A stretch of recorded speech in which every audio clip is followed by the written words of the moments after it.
Now that I'm cooled down, sweat's dried. That's important. Don't just get right into building unless you have to, because I was hot and sweaty from hiking. Now I'm cooled off, dried off, hydrated. Now I can get building. First thing I'm going to do is start clearing away these branches, and then start moving the snow out of the way so I can kind of get an eye on what's on the ground, what I'm working with. And so let's get started.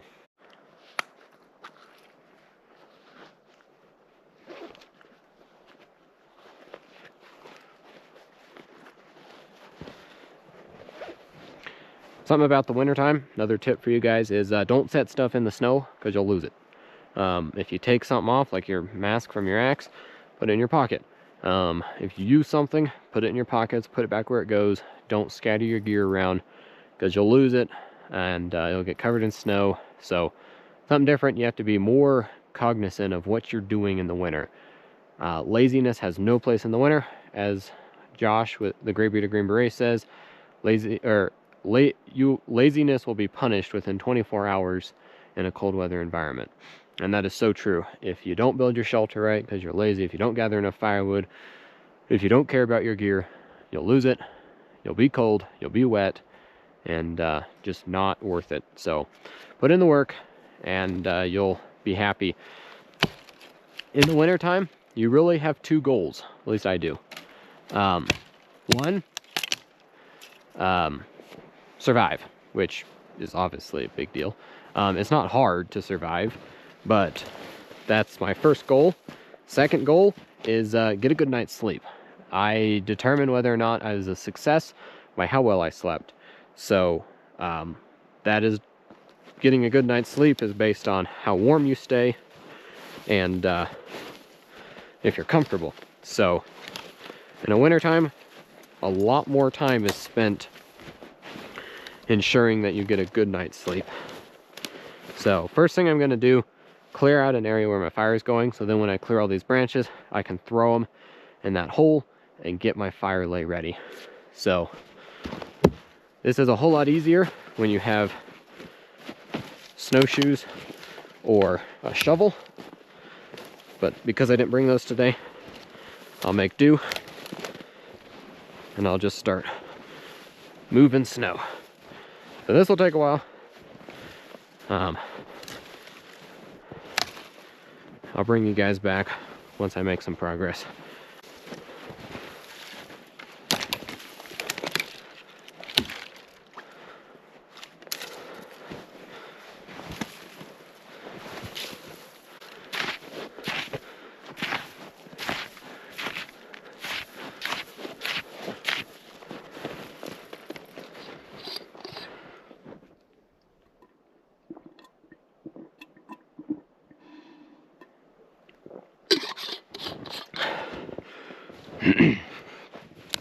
All right, so got most of the snow cleared away. That didn't take long.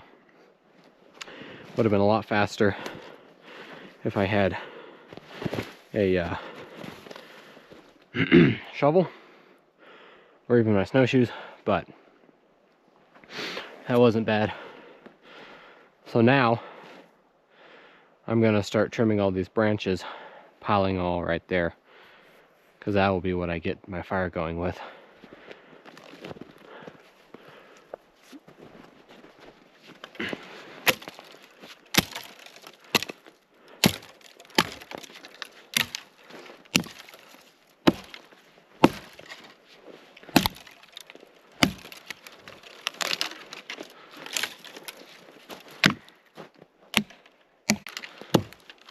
You want to make sure when you're using an axe that you're being very careful.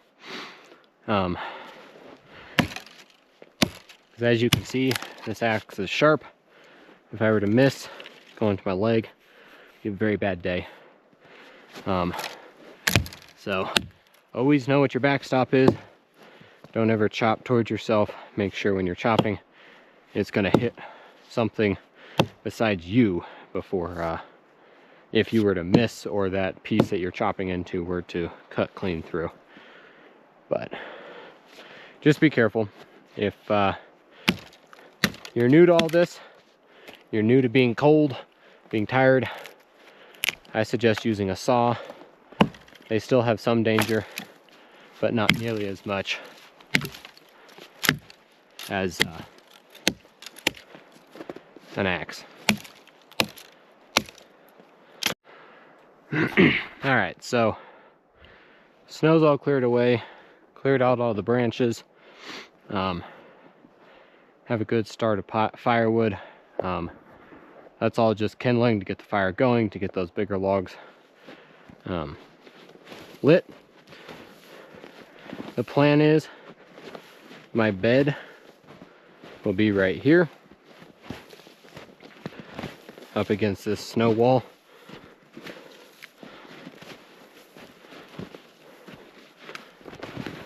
It's fairly flat, so I'll sleep right here, and that's one full step away. And I'm not going to set my bed up until later, once that fire kind of burns down, because that's going to create a lot of sparks and I don't want to melt holes in my gear. So I got that tree to hang my gear on, so I'll go ahead and do that to get it out of the snow. Keeping your gear up out of the snow is a constant challenge when winter camping. But again, laziness has no place out here. In the summertime, you can get away with not caring, but you'll regret it here in the winter.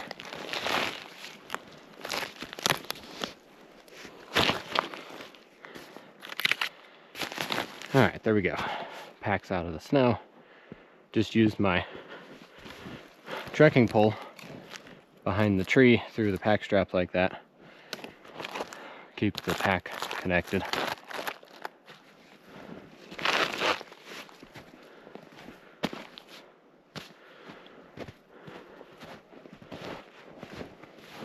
Another thing, especially if you're going to be there more than one night, start taking the same paths everywhere you go, because you'll start packing down the snow in those same areas. Especially if it's deep snow, eventually you won't have to use snowshoes, which is real nice when you have to get up and go to the bathroom, go to your firewood supply, stuff like that. So use the same trails every time you go somewhere, and you'll start creating little highways around your camp.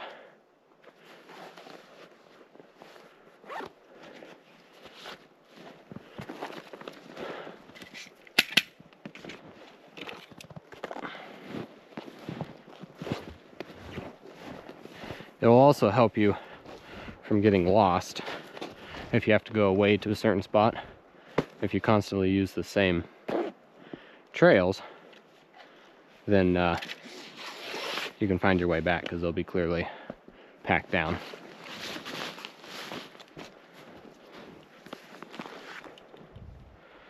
Alrighty. I'm gonna chop up this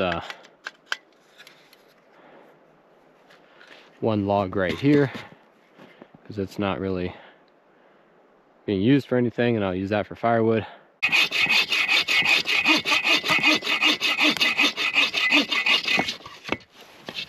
And that's why I like having a full-size saw. So much easier.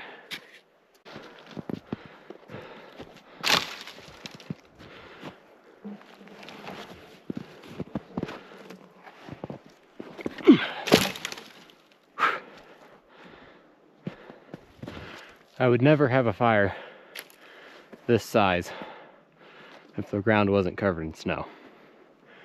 But the area is clear. There's not even overhead branches that it can catch. So it's a good area to do it. Snow's everywhere, so I'm not worried about it. But normally, in the summertime, one, there's no reason to have a fire that big, and two, it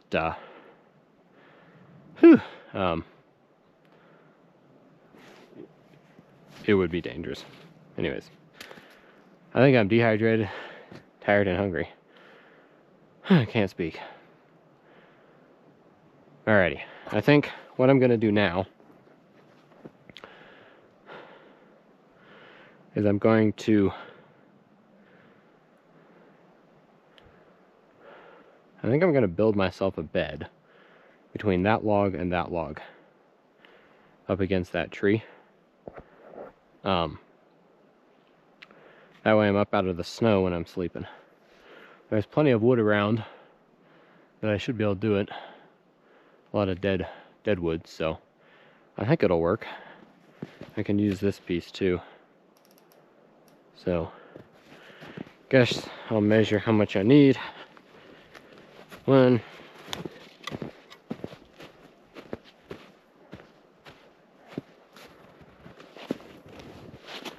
about 13 feet. It's an awful long bed.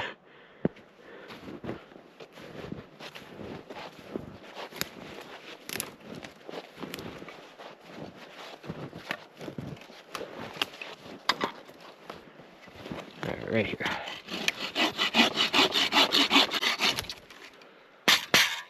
So I think I'll need about 6 poles, 13 feet long, which should be doable, I think. And then I'll clear all the branches off.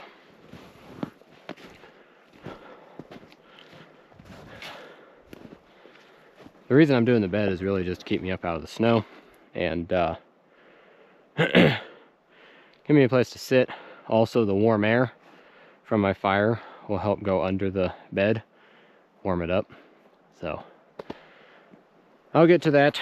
You guys probably don't want to watch me cut down trees and buck them up to the right length. So I'll bring you guys back as I make more progress.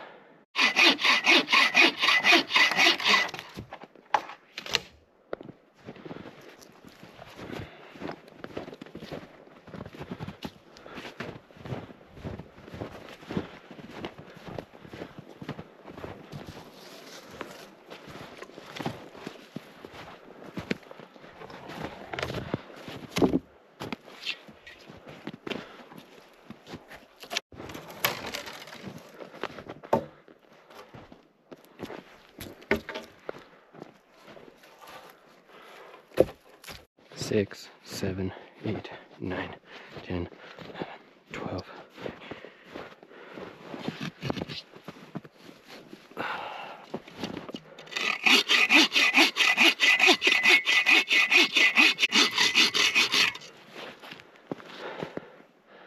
And then when you're doing this, don't just leave these tops that you chop off.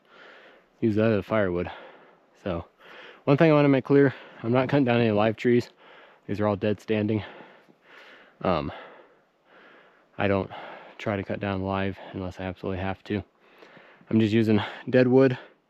Still strong enough for what I need it to do. But don't worry, I'm not killing trees.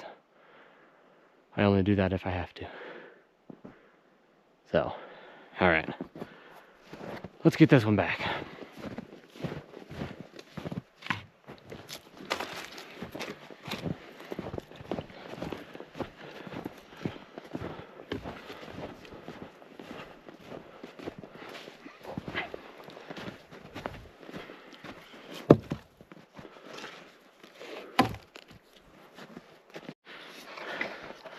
So my firewood pile that I'm gonna burn first is getting awful big. So I'm starting to throw the tops from the dead trees I'm cutting down for my bed over here as a extra firewood stash to keep the fire going throughout the night.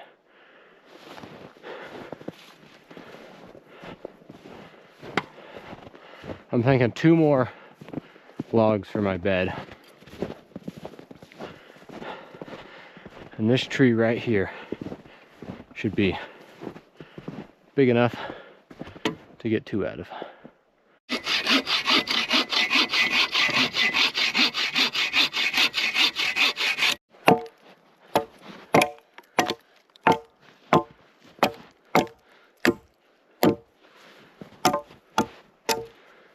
You want to make sure there's no pokey pieces.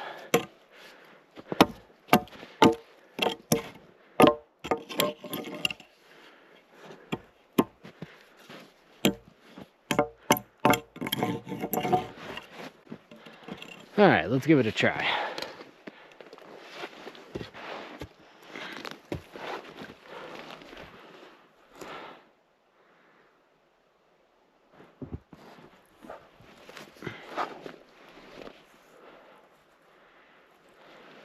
It's leaning a little bit to the back, which is not very comfortable.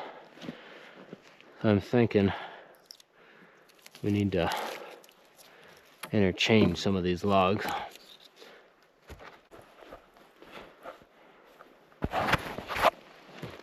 Yeah, that's a lot better. Definitely glad I have a pad.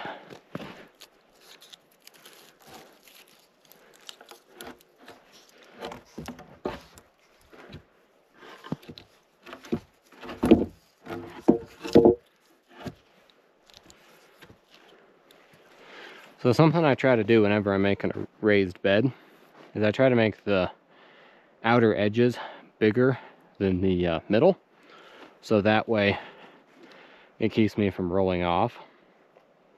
So here I have 2 larger logs on the outer edges, so that should work. I think that's wide enough for what I need. No reason to make it any bigger than what it needs to be. So that should be good. It's a lot longer than I need, but it gives it some spring in the middle, which is nice.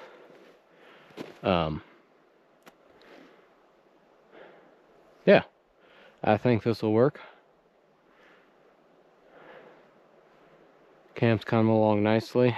It's 2 o'clock right now, so sunset's usually around 4. I got plenty of time, about 2 hours, but still got a decent amount of work to do. Some widow makers that are right over my bed. I'll probably fell those. I don't know if that one needs to go. I think it'll be fine. It's pretty big, but that one probably does. So, well, get back to it. So I don't know if you guys can see that good, but as you can see, I got my V-notch here and I got my cross cut, but I left a little bit of a hinge. And that's what I would do on that one. This one, because it's caught up in that tree, it's not going to fall over. So I'm going to have to cut all the way through it. But that's the idea on that tree. So in case we don't get to that point and it starts to fall early, you guys know what you're supposed to look like if it doesn't. So I'll try to get you guys a little closer to that. So as you can see, we got our stop cut, that hinge, and the V-notch. So now I'm going to cut all the way through that and try to pull it out of the way. So we'll see how it goes.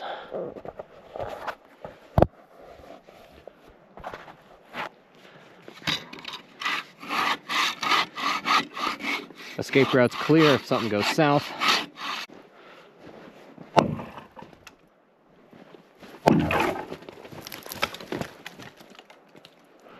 All right, that was a little sketchy, but as you can see, it just fell straight down. Stop cut went through.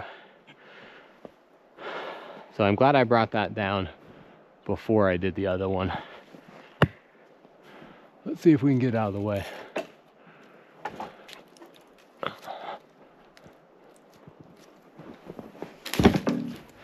There we go. So I'm gonna go ahead and cut that up, get it out of the way, so we have a clear working area to bring that one down. So with that tree that I fell, I used it for part of my bed, just to make it a bit wider. I moved some of the logs around just to try to make it a little flatter. A few less humps in there.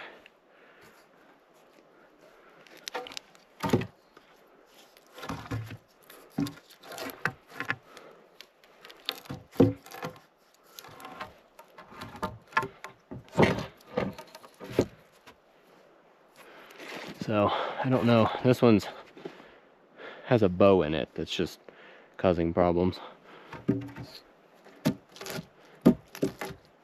So I think it might just become firewood. Put that over here. So, but yeah, now the bed's a lot flatter. Now I'm gonna fell that tree. All right, got rid of that stump. Area's clear.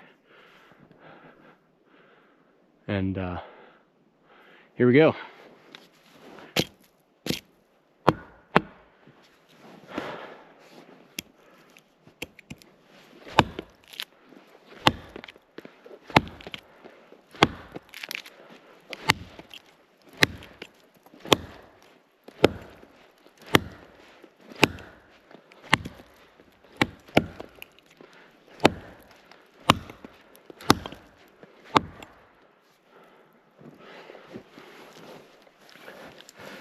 Not quite halfway. A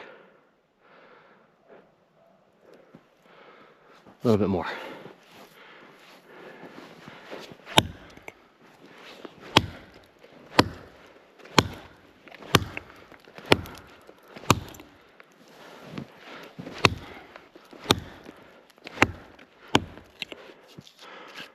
All right, we got the notch cut in there. We'll do the stop cut now.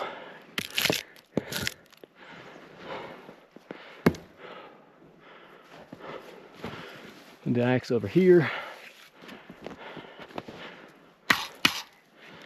Whew. Starting to sweat.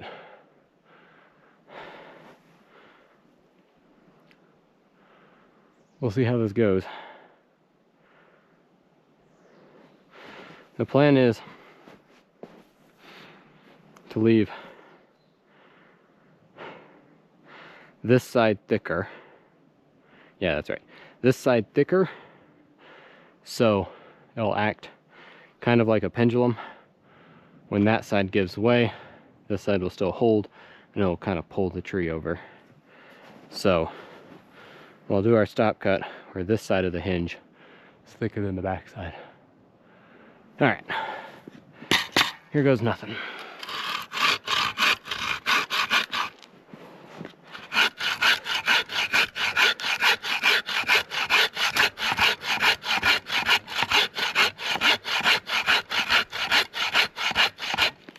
So if you see here, going in kind of at an angle to that V-notch, so that way, side closest to camp is thinner. This hinge is thinner on that side than it is on my side. And that should pull it over here. Here we go.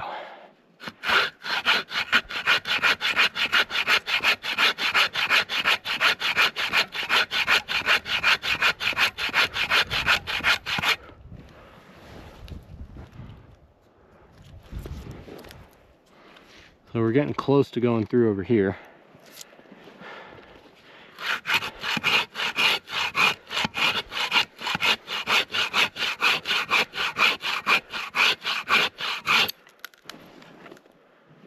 Starting to crack a little bit more.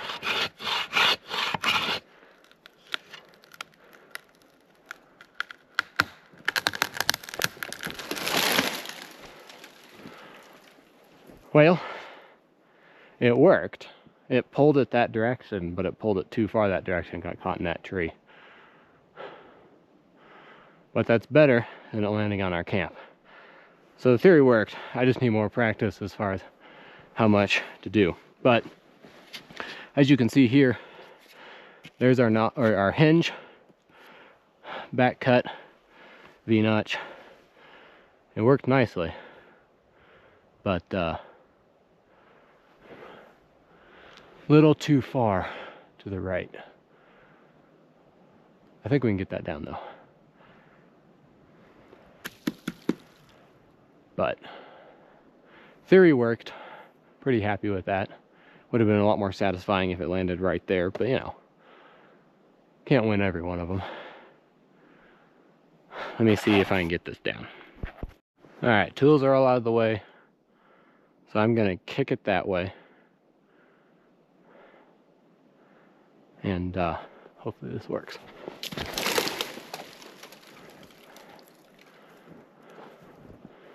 Let's see.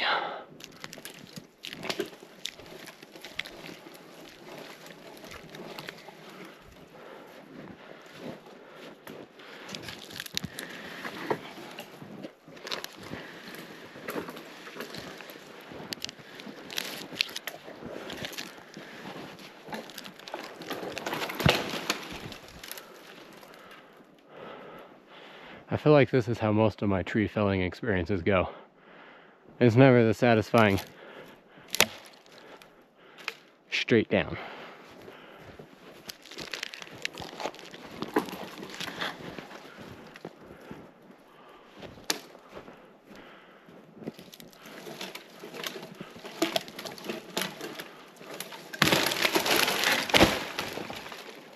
There we go.